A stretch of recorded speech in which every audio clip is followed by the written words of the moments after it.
చెప్పేవాడికన్నా ఉండాలి, రాసేవాడికన్నా ఉండాలి. ఇదివరకు మా డెస్కుల్లో సబ్ ఎడిటర్లు, డెస్క్ ఇన్ఛార్జీలు ఈవెన్ ఛానళ్ళలో పనిచేసినప్పుడు అప్పుడున్నటువంటి షిఫ్ట్ ఇన్ఛార్జీలు కావచ్చు, లేకపోతే సబ్ ఎడిటర్లు కావచ్చు, చిన్న ఆ పాయింట్లలో లోపం వస్తే వెంటనే ఫోన్ చేసి ఇదిగో ఇదేంటి తప్పు చేశారని చెప్పేవాళ్ళు. సర్దిద్ది వాళ్ళు చేసేసి వదిలేయచ్చు, కానీ ఇదిగో ఇట్లాంటిది పునరావృతం కాకుండా చూసుకోవాలని చెప్పడం అది చాలా మనకు కూడా రెండోసారి ఆ తప్పు చేయకుండా ఉంటాం. ఇప్పుడు ఒకటి ఆలోచించాలి.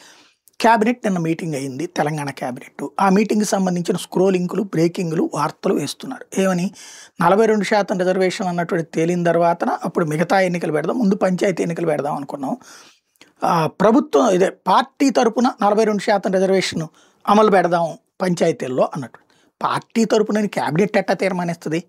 క్యాబినెట్లో 42% రిజర్వేషన్ కాంగ్రెస్ పార్టీ తరపున ఇవ్వాలని తీర్మానిస్తారా?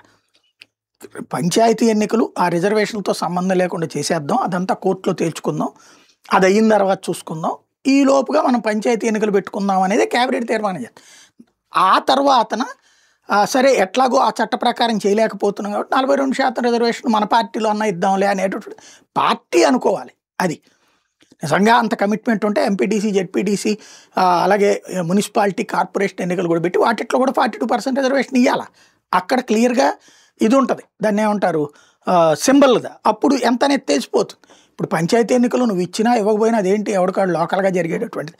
దాంట్లో బీసీ ఉన్నారు, ఎస్సీ ఉన్నారు, ఎస్టీ ఉన్నారు. ఎస్సీ ఎస్టీ రిజర్వేషన్స్లో అయితే వేరే వాళ్ళు ఉండలేరు, కానీ మిగతా దాంట్లో బీసీలకు ఇచ్చారా లేదా అన్నటువంటిది అది కామన్గా లోకల్గానే ఉంటుంది. మనం చెప్పుకోవచ్చు 42 72 ఇచ్చామని కూడా చెప్పుకోవచ్చు.